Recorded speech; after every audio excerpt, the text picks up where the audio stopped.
रक्षित है। अब हम आपको दिखाते हैं वेद क्या बताते हैं परमात्मा के विषय में, वो कैसी लीला करता है। तो जो नारायण है वो परमात्मा है, वास्तव में कबीर साहब है जो ऐसी लीला करता है। अब वेदों में दिखाते हैं आपको कि जब वो परमात्मा आता है शिशु रूप धारण करके, उसमें उनके परवरिश की लीला कंवारी गायों के द्वारा होती है। ये देखो, अब हम वेद पढ़ रहे हैं, आपको दिखा रहे हैं, ये वेद हैं। अभी आपको दिखाया था, अब और फिर पुनः दिखाते हैं। ये कहाँ से प्रकाशित है? सर्वदेशी कार्य प्रतिनिधि सभा, महर्षि दान भवन, रामलीला मैदान, नई दिल्ली से। और ये इसके अनुवादक और ये मुद्रक prince offset printers 1510 Pataudi house Daraganj, New Delhi से। और अब हम आपको ऋग्वेद मंडल नंबर 9 का और सूक्त नंबर 1 दिखाते हैं। ये देखिएगा, ऋग्वेद भाष्यम अथ नवम मंडल, 9वां मंडल प्रारंभ होता है। इसका ये प्रथम मंत्र है। इसमें क्या लिखा है कि हे सोम स्वभाव परमात्मन, यानी परमात्मा की महिमा चल रही है। सोम माने परमात्मा, सोम, ये भी ध्यान रखना, अभी आगे चल के आपको ये हेल्प करेगा इस ज्ञान को समझने में। ये 1 नंबर मंत्र, मंडल नंबर 9 सूक्त नंबर 1 का अब मंत्र नंबर हम दूसरा पढ़ रहे हैं। इसमें है हे परमात्मन आप, है ना, परमात्मा की महिमा चल रही है, ये ध्यान रखना। अब तीसरे मंत्र में हे परमात्मन, चौथे मंत्र में हे परमात्मन आप, है ना, महिमा भगवान की। और 5वें मंत्र में हे परमात्मन आप, यानी परमात्मा की महिमा चल रही है। अब छठे मंत्र में मंडल नंबर 9 सूक्त 1 मंत्र 6, हे परमात्मन, है परमात्मा की महिमा। और अब यहाँ 7वें और 8वें में इनका याद आ गया महर्षि के चेलियाँ के कि अब यदि हम यहाँ परमात्मा लिख देंगे, आगे परमात्मा को की महिमा है कि वो बालक रूप धारण करके आता है, 3 प्रकार के शरीर धारण करता है, तो जनता के समझ में ना आ जावे कि भगवान नर आकार है। तो यहाँ इन्होंने परमात्मा ना लिख के पुरुष लिख दिया। ये देखिएगा, ऋग्वेद मंडल नंबर 9 सूक्त 1 और मंत्र नंबर 7। इसमें 6 तक तो उस हे परमात्मा लिखते आ रहे हैं, 6 तक तो। अब 7वें में इनकी बुद्धि फिर थोड़ी सी उकस गई, यहाँ लिख दिया तम उस पुरुष को, उस पुरुष लिख दिया, भगवान नहीं लिखा। अच्छा, यहाँ तीसरा फिर उस पुरुष को। अब ये पुरुष और कंसेप्ट क्लियर करना पड़ेगा, पुरुष माने परमात्मा होता है। अब हम आगे ऋग्वेद मंडल नंबर 9 सूक्त 1 का, सूक्त 1 और मंत्र नंबर ये 6 तक तो ये परमात्मा लिखते आगे, और 7 में इन्होंने पुरुष लिखना कर दिया। उस पुरुष को, उस परमात्मा को लिखना था। यहाँ देखो, तब माने उस परमात्मा, उस पुरुष को लिख दिया। कोई बात है यार, यहाँ गड़बड़ कर दी। अब पुरुष माने परमात्मा, आपको पूर्ण परमात्मा, तो हम इसको पूर्ण परमात्मा बोलेंगे। उस पूर्ण परमात्मा को उग्र गतियाँ प्रेरणा करती हैं, यानी जब संसार में हाहाकार मच जाती है और अध्यात्म गुरु जो है अज्ञानी हो जाते हैं, उनका उद्देश्य केवल जनता को ठगना ही हो जाता है, और हाहाकार मच जाती है, सब प्राणी दुखी हो जाते हैं, तो परमात्मा दुखी होता है, क्योंकि हम सभी उनके बच्चे हैं, वो हमारा पिता है, तो अपने का दुख अपनों को ही होता है। तो फिर वो परमात्मा उन उग्र गतियों से प्रेरित होकर 600 वर्ष पहले परमात्मा आए थे, ऐसा ज्ञान बता गए थे, एकदम शांति हो गई थी समाज में जो अभी तक चल रही थी। कोई लूटा खसोटी नहीं थी, प्यार से रहते थे, कोई किसी की आत्मा दुखाते समय डरता था भगवान से। अब आग लगी है, सब पूरे विश्व में माया माया दिखाई देती है, ना कोई लाज रही, ना कोई शर्म रहा, ना भगवान का डर रहा। तो अब पुनः स्थापना करने के लिए उस शांति की और भक्ति की परमात्मा ने पहले से ही वचन बोल रखा था कि जब कलयुग 5500 वर्ष बीत जाएगा, तब मैं अपना दास भेजूंगा, उसको पूर्ण ज्ञान दूंगा। वैसे तो भगवान ने कहा था मैं स्वयं आऊँगा 12वें पंथ में, गरीब दास वाले पंथ में। परमात्मा नहीं आए तो दास को भेज दिया, वो कंप्लीट स्पिरिचुअल नॉलेज और पूरी पावर दे के उस परमात्मा ने अपनी पावर देकर।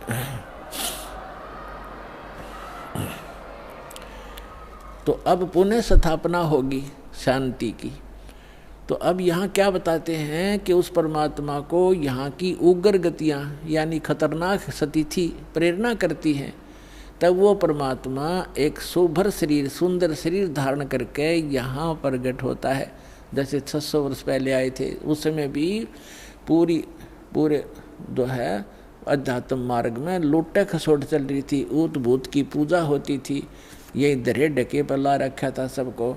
तो परमात्मा ने आके पुनः स्थापना की थी और 64 लाख से सो गए थे उस दानक के, जिसको धानक कहते थे, दुल्हा कहते थे। यदि वो परमात्मा ना होते आज से 600 वर्ष पहले भारत वर्ष के अंदर 64 लाख से सोना कोई बालकों का खेल नहीं है। और सबको परमात्मा ने भक्ति से चार्ज किया, उनको सुख दिया, उनके आने वाले बच्चे उनके घर में जन्म लिया, वो अच्छी आत्माएं हुई। तो अभी तक चल रहा था, हमारे समाज में शांति बनी हुई थी। अब ये 50 वर्ष से उरे बिजली गिरती जा रही है और अब तो पूछो ही मत। हे भगवान, जहाँ देखे माया माया दिखाई देती है, कोई शराब पी रहा है, कोई मांस खा रहा है, सरेआम हो गया। और कैसा हाहाकार, कोई सुल्फा पी रहा है, कोई बीड़ी पी रहा है, पूरा मानव दूषित और वातावरण दूषित हो गया। तो अब इस भक्ति से पुनः स्थापना होगी भक्ति की और विश्व में शांति की, परमात्मा का वचन है, ये तो होगा ही होगा। तो अब देखो क्या लिखा है, वेद क्या बता रहे हैं परमात्मा के विषय में, देखिएगा। हम ऋग्वेद मंडल नंबर 9 सूक्त 1 मंत्र नंबर अब 8 पढ़ेंगे। उस पुरुष माने परमात्मा को उग्र गतियाँ यानी भयंकर स्थिति प्रेरणा करती हैं और भासमान शरीर को यानी सुंदर शरीर को वह पुरुष वह परमात्मा प्राप्त होता है। और किस प्रकार होता है, अब यहाँ लिखा है कि जिसमें उस शरीर वो परमात्मा 3 प्रकार से दूसरों का वारण यानी कल्याण करने के लिए मधुमेह शरीर मिलता है उस परमात्मा को। वो परमात्मा ये समझो 3 प्रकार दूसरों का पालन करने के लिए, धारण पोषण करने के लिए, कल्याण करने के लिए 3 प्रकार क्या शरीर धारण करते हैं, 3 प्रकार से। अब जो दूसरी एक प्रकार का तो आपको बता दिया कि परमात्मा ऊपर रहते हैं, वहाँ उनके शरीर की शोभा मनुष्य सदृश है, राजा के समान दिखाई देते हैं, सिर पे मुकुट है, छत्र है और तख्त पर बैठे हैं सिंहासन पर। और उनके एक रोमकूप में करोड़ सूर्य करोड़ चंद्रमा मिला दे, ऐसी रोशनी है उस परमात्मा के एक रोमकूप की। बाकी शरीर की कितनी होगी अंदाज़ा लगाया जा सकता है। और फिर वो परमात्मा दूसरी स्थिति में जब आता है, एक नवजात शिशु का रूप धारण करता है, तो दूसरी स्थिति बताई जा रही है। देखिएगा, ऋग्वेद मंडल नंबर 9 सूक्त 1 मंत्र अब 9 पढ़ेंगे हम, ये 9वां है। इसमें लिखा है कि अभी इमम अधन्या उत्सनंती धेनव, धेनो माने गाय, शिशु माने बालक रूपधारी, सोम माने परमात्मा, इंद्राय पातवे। इसका अर्थ है इमम माने उस, सोम माने परमात्मा, पुरुष माने परमात्मा को, पुरुष माने परमात्मा, क्योंकि इन्होंने यहाँ सोम माने परमात्मा होता है। ये देखिए शुरू में इसी सूक्त के प्रथम मंत्र में सोम शब्द है। ऋग्वेद मंडल नंबर 9 सूक्त 1 मंत्र 1 में, इस 1 में ये सोम शब्द है। सोम, सोम माने परमात्मन। तो यहाँ अब हम यहाँ भी सोम लेंगे। अब ऋग्वेद मंडल नंबर 9 सूक्त 1 मंत्र 9 में सोम शब्द है। सोम, उस परमात्मन को, उस परमात्मन को, उस पर पुरुष को, परमात्मा को जो शिशु रूप धारण करके आता है कुमार अवस्था में यानी बाल्य अवस्था में। अभी अधन्या, अधन्या माने अहिंसन, ये लिख दिया इन्होंने। अध्य माने अभी माने पूर्ण रूप से, सब प्रकार से। अधन्या माने बिना धनाई, धेनो माने गौवे। हमारे यहाँ अपने जो हमारे यहाँ क्षेत्र में हरियाणा के अंदर जो गायें दूध, नए दूध नहीं होती, गर्भ धारण नहीं किया उस जिसने, तो उसको ये कहते हैं ये बिना धनाई है, अधन्या। क्योंकि ये कुछ शब्द हमारी लैंग्वेज में संस्कृत के, कुछ पंजाबी के, कुछ वैसे अन्य भाषाओं का भी समावेश है। जैसे अब इंग्लिश वर्ड भी गढ़े हो गए शब्द हमारी भाषा में, ऐसे पहले से हमारे कुछ शब्द मिले हुए हैं भाषा में, तो हम अधन्या माने बिना धनाई, अभी अधन्या पूर्ण रूप से यानी कंवारी, धेनो माने गौवे, उस परमात्मा की जो शिशु रूप धारण करके जब आता है, उनके परवरिश की लीला कंवारी गायों के द्वारा होती है, ये वेद बताते हैं। और वो किस परमात्मा की हुई है? श्री कृष्ण की का इतिहास आपके पास जीवनी है, श्री रामचंद्र की जीवनी आपके पास है, जिनको आप भगवान माना करते थे, या ब्रह्मा विष्णु महेश की दिखा दो इतिहास, उन्होंने ऐसे कुंवारी गाय का दूध पिया हो। तो who is God? Kabir is God. और कौन कबीर? जो काशी में आए थे, धानक दुल्हा। अब देखो हम ये पढ़ रहे हैं ऋग्वेद मंडल नंबर 9 सूक्त 1 मंत्र 9 में, उस परमेश्वर को जो शिशु रूप धारण करके आता है, अभी अधन्या, इसको हम पढ़ेंगे कंवारी, अभी अधन्या कंवारी, धेनो माने गौवें, गायें तृप्त करती हैं, उसका पालन करती हैं। पालन की लीला कंवारी गायों के द्वारा होती है। और ये किस परमात्मा की हुई? कबीर गॉड की। आपको कबीर सागर से प्रमाणित कर दिया था। ऋग्वेद मंडल नंबर 9 सूक्त 86 और मंत्र नंबर 26 पढ़ेंगे। इसमें लिखा है कि यज्ञ करने वाले यजमानों के लिए परमात्मा, यज्ञ माने धार्मिक अनुष्ठान, करने वाले यजमान माने भक्त, साधना करने वाले साधकों के लिए परमात्मा सब रास्तों को सुगम करता हुआ उनके विघ्नों यानी संकटों को मर्दन करता है, नष्ट करता है, उनको पवित्र करता हुआ और अपने रूप को सरल करता हुआ। क्योंकि सतलोक में परमात्मा का रूप आपको बताया दास ने कि बहुत तेजों में है। अगर वो एज इट इज आ जाए यहाँ पर उसी तेजो युक्त शरीर से, जिसके एक रोमकूप में करोड़ सूर्य करोड़ चंद्रमा मिला दे, इतनी रोशनी तो हमारी चरम दृष्टि नहीं दे सकती। हम तो एक सूर्य को नहीं देख सकते, और वो तो करोड़ों सूर्य एक रोमकूप में इतना प्रकाश, इतनी चंद्रमा मिला दे। तो इसलिए परमात्मा हल्का अपने रूप को सरल करके आते हैं। जैसे एक कक्ष में, कमरे में 1000 वाट का ट्यूब है, 500 की है, 100 की है और एक 0 की भी है। अब या 10 वोल्टेज की है, वाट की है, तो उस सब बंद करके एक 10 वाट की चालू कर दी या 5 वाट की, तो जितना आवश्यक प्रकाश उससे है वो हो गया, बाकी वो है विद्यमान, लेकिन वो प्रकाश ऑफ कर लिया। ऐसे वो परमात्मा का जो शरीर है इतना नूरी है, उसको कम करने के लिए वो अपने उस ऐसे स्विच ऑफ करके ओनली सिंपल सा प्रकाश युक्त शरीर यहाँ रख लेते। तो उसका प्रमाण यहाँ देखिएगा, ये पढ़ रहे हैं ऋग्वेद मंडल नंबर 9 सूक्त 86 मंत्र 26 पढ़ रहे हैं, 86 का 26। अपने रूप को सरल करता हुआ, अपने रूप को, शरीर अपने रूप को, सकल को सरल करता हुआ वह कांति में परमात्मा। ये देखो इन्होंने यहाँ गड़बड़ी कर दी। ये देखो ये है कबीर, हम कबीर बोल रहे हैं, बै बोल रहे हैं हम कबीर, वेदों को वेद बोलते हैं, तो यहाँ कबीर हम यो कबीर लिखा, कबीर। इस रै को इन्होंने संधि छेद करके अपसर्ग लगा दिया, अपसर्ग लगा के इसका अर्थ कर दिया, कवि का अर्थ कर दिया सर्वज्ञ। कवि कोई सर्वज्ञ नहीं होता, ना आज तक होया है, परमात्मा ही सर्वज्ञ होता है। यहाँ अर्थ नहीं करना चाहिए था, अर्थ करके अनर्थ किया इन्होंने। यदि कहीं किसी काव्यकार की महिमा वर्णित हो और वहाँ कवि शब्द हो तो वहाँ अर्थ किया जा सकता, काव्यकार कर दे, सर्वज्ञ वहाँ भी नहीं किया जा सकता। तो यहाँ कबीर देव लिखना था। जैसे ये यजुर्वेद है, आपको प्रमाण दिखाते हैं। जैसे ये एक पुस्तक है यजुर्वेद, इस पर ऊपर रे लगा हुआ है। अब इसी में प्रमाण दिखाते हैं आपको। ये देखिएगा, ये यजुर्वेद है,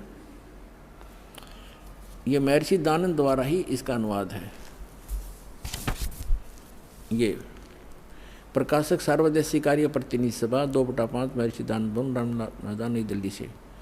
और ये महर्षि दानंद द्वारा इसका अनुवाद है और ये यहाँ से छपा है। इसके हम आपको ले चलते हैं 36वें अध्याय के यह 60-30 अध्याय यानी 36वां अध्याय 36, 60-30, 6-30, 36, 6-30। और यहाँ आगे हम ये यजुर्वेद है और यहाँ देखिएगा इसका प्रथम मंत्र है। इसमें लिखा है कि रचम वाचम प्रपदे मनो यजु प्रपदे, ये यजु शब्द है, इसका 2 अपसर्ग लगा रखिए। अब इसका अनुवाद महर्षि दानदंड जी ने यहाँ कर रखा है, देखिएगा इसमें यजु, ये यजु शब्द है, इसका अर्थ यजुर्वेद लिख दिया, बिल्कुल सही। अगर इसका अर्थ कर देता तो ये महिमा यजुर्वेद की थी, और यहाँ यजुर्वेद लिखना पड़ा, ये रे ला के हमको यजुर्वेद बोलना, यजुर्वेद, तो यहाँ इसने यजुर्वेद लिखा, बिल्कुल सही लिखा। अगर यहाँ अर्थ कर देते तो महिमा यजुर्वेद की थी, तो कैसे समझते कि किसकी महिमा, ये अनर्थ हो जाता। इसी प्रकार यहाँ इन अनुवादकर्ताओं ने कबीर का अर्थ लिखना था कबीर देव, यहाँ कवि का अर्थ जैसे अपसर्ग भी लगे हैं तो इसको लिखना था कबीर देव है उस परमात्मा का, वो कबीर देव, कबीर देव माने साहब परमात्मा, कबीर हम कबीर बोल रहे हैं, कबीर देव लिख देती है, देव माने परमेश्वर और कबीर माने कबीर। हम कबीर साहब कहने लगे अपनी लोकल भाषा में, हम वह को वह बोलते हैं, और कबीर कबीर, कबीर देव, कबीर साहब, कबीर भगवान, कबीर अल्लाह, अल्लाहू अकबर। वेदों में उसको कबीर देव, अपनी मातृभाषा में वैसे लोकल लैंग्वेज में कबीर साहब, और कुरान शरीफ के अंदर उसको अल्लाहू अकबर यानी अल्लाह कबीर कहा है। ये है वही जो काशी में धानक रूप में रहा था। ये उन महापुरुषों ने प्रमाणित भी कर दिया कि हम सुल्तानी नानक तारे दादू को उपदेश दिया, जात जुलाहा भेद नहीं पाया, काशी माए कबीर हुआ, अनंत कोट ब्रह्मांड का एक रति नहीं भार, और सतगुरु पुरुष कबीर हैं ये कुल के सिरजनहार।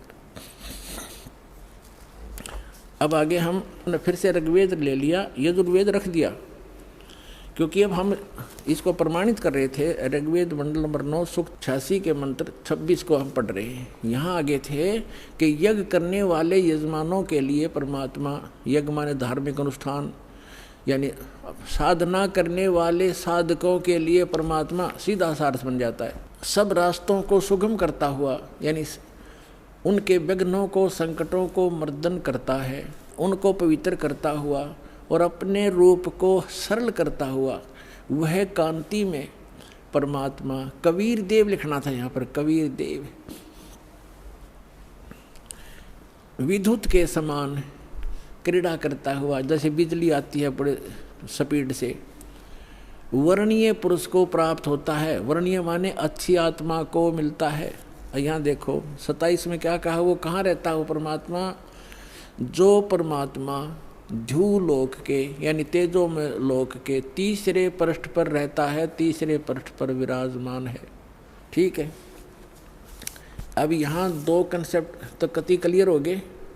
वो परमात्मा ऊपर के लोक में रहता है, ध्रुव लोक के यानी तेजो में लोक के भी तीसरे स्थान पर, वहाँ 3 पार्ट है सतलोक के, ऊपर के जितने लोक हैं उनको 3 विभागों में बांटा हुआ है। तो उनके सबसे ऊपर के लोक में बैठा हो परमात्मा, और वहाँ से अब आगे दिखाते हैं, बिजली जैसी गति से आता है, जैसे बिजली 1 सेकंड में पहुँच जाती है, और अच्छी आत्माओं को मिलता है, और वो वहाँ ऊपर रहता है।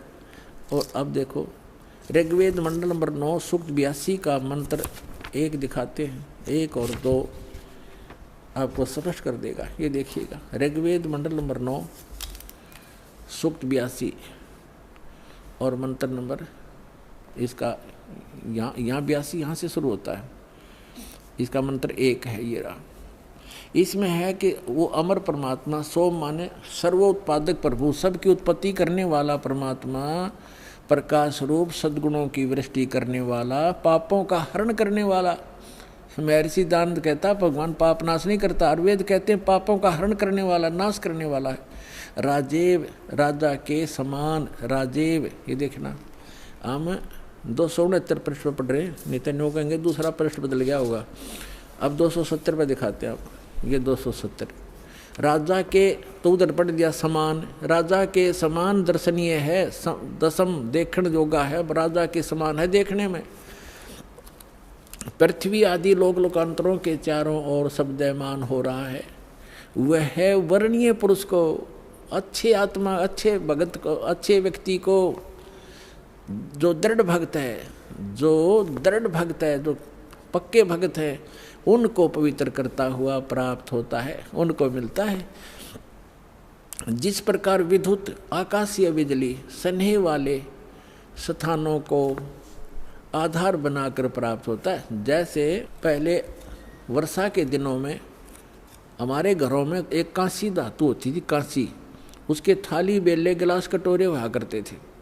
और हमारी दादी जी कहा करती थी हमारी माताओं से, चाची ताइयों से, कि बाहर जो थाली रखी होती, बेले रखे होते कांसी के, कहा करती इनको अंदर रखो, क्योंकि कांसी की धातु पर, थाली पर बिजली गिर जाती है आकाश की, क्योंकि उसका अट्रैक्शन होता है। तो यहाँ यही कहा है, वेद बता रहे हैं कि वो परमात्मा अपने उन पुण्य आत्माओं को ऐसे प्राप्त, ऐसे आधार बनाकर प्राप्त होता है, उसका अट्रैक्शन होता है उन अच्छी आत्माओं, दृढ़ भक्तों में।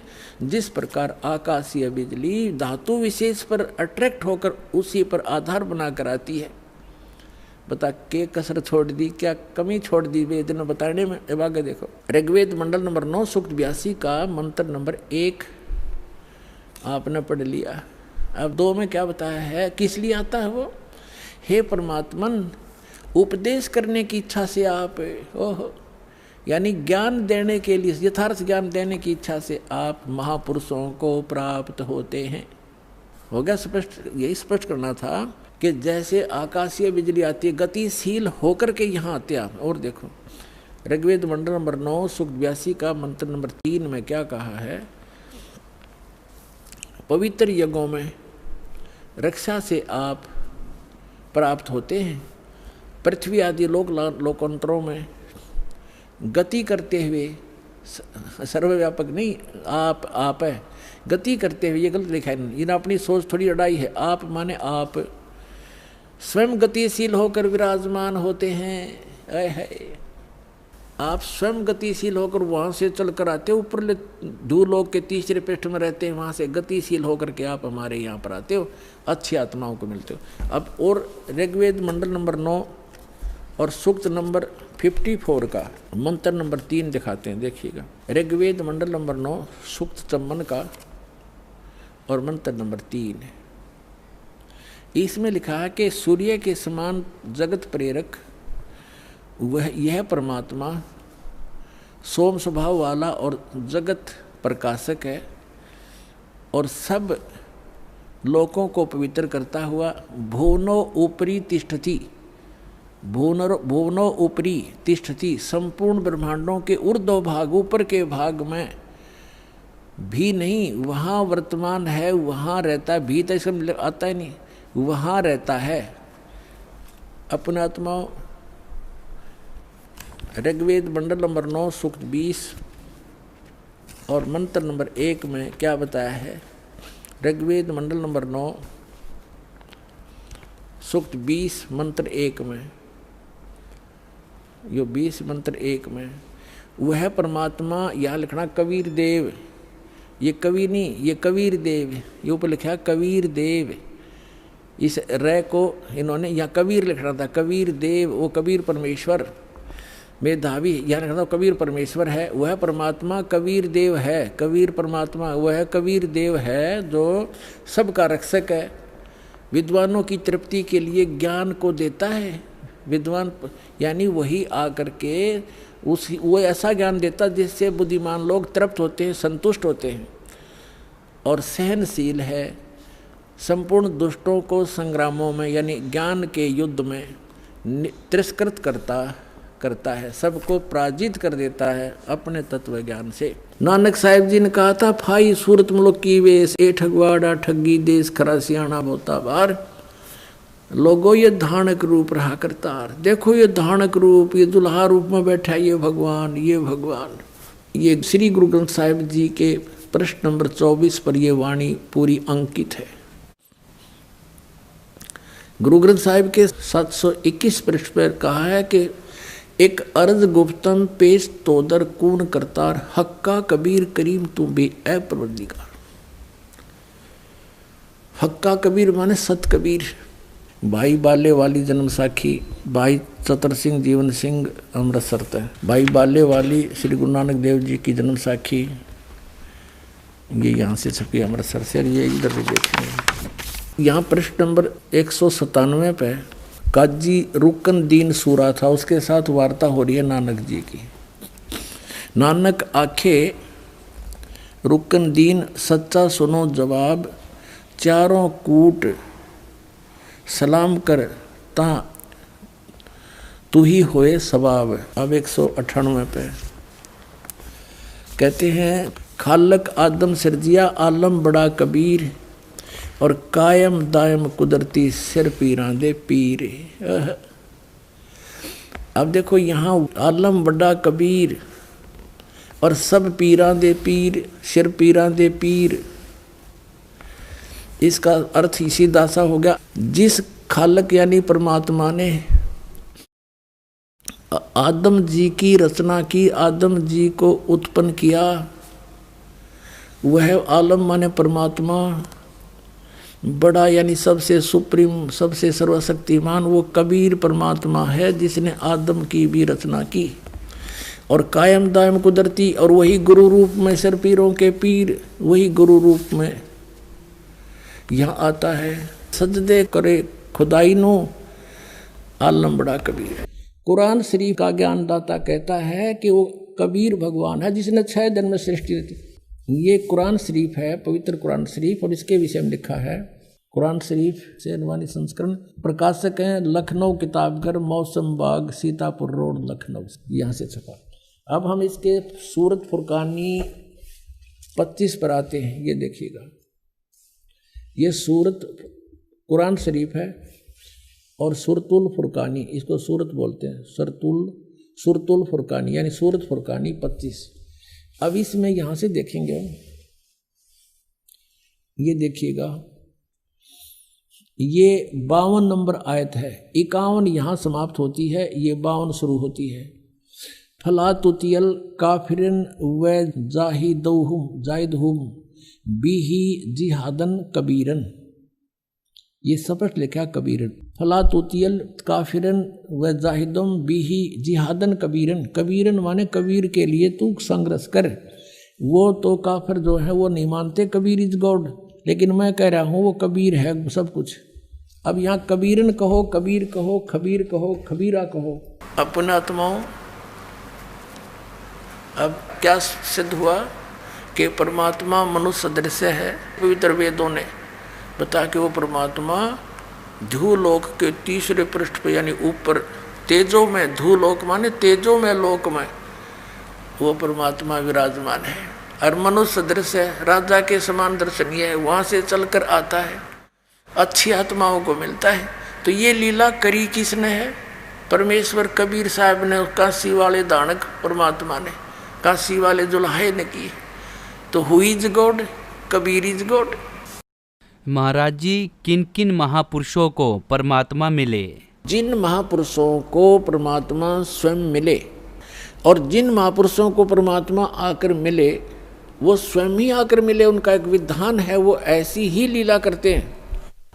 वो ऐसी लीला करते ही करते हैं जैसे हमारे वेद प्रमाण करते हैं। ऋग्वेद मंडल नंबर 9 सूक्त 86 मंत्र 26 और 27 में, ऋग्वेद मंडल नंबर 9 सूक्त 82 मंत्र 1, 2, 3 में, ऋग्वेद मंडल नंबर 9 सूक्त 54 मंत्र 3 में, ऋग्वेद मंडल नंबर 9 और सूक्त 94 के मंत्र 1 में, ऋग्वेद मंडल नंबर 9 सूक्त 95 के मंत्र नंबर 2 में, ऋग्वेद मंडल नंबर 9 सूक्त 96 के 96 के 16 से मंत्र 16 से लेकर 20 में, ऋग्वेद मंडल नंबर 9 सूक्त 20 के मंत्र 1 में, ऋग्वेद मंडल नंबर 9 सूक्त 1 मंत्र 8 और 9 में। और भी अनेक स्थानों पर यह प्रत्यक्ष प्रमाण है कि परमात्मा ऊपर रहता है सतलोक में, तेजो में, लोक में, धाम में। वो एक पृथ्वी है जो स्वप्रकाशित है, वहाँ परमात्मा एक राजा के समान विराजमान है, सिंहासन पर यानी तख्त पर। सिंहासन पर कहो, तख्त कहो, जैसे कहते थे ना दिल्ली के तख्त पर बाबर का राज्य इतने वर्ष तक रहा। तख्त माने सिंहासन, गद्दी। तो अनंत कोट ब्रह्मांड के कंट्रोलर के सिंहासन यानी तख्त पर वो परमात्मा राजा के समान विराजमान है और वहाँ से गति करके आते हैं, अच्छी आत्माओं को मिलते हैं और उनको यथार्थ ज्ञान कराते हैं, अपने से परिचित कराते हैं। वो लीला कबीर परमात्मा ने, अल्लाहू अकबर ने, सच्चिदानंद घन ब्रह्म ने की है, जो काशी में 120 वर्ष तक जुलाहे की लीला करके सहस्री राय थे, सहस्री चले गए। अपने गुणों के अनुसार वो परमात्मा किन किन महापुरुषों को कलयुग में मिले, जो दास के नोटिस में है, नॉलेज में है। आदरणीय धर्मदास साहिब जी, आदरणीय मलुकदास साहिब जी, आदरणीय दादू साहिब जी, आदरणीय नानक साहिब जी, सिख धर्म के प्रवर्तक, आदरणीय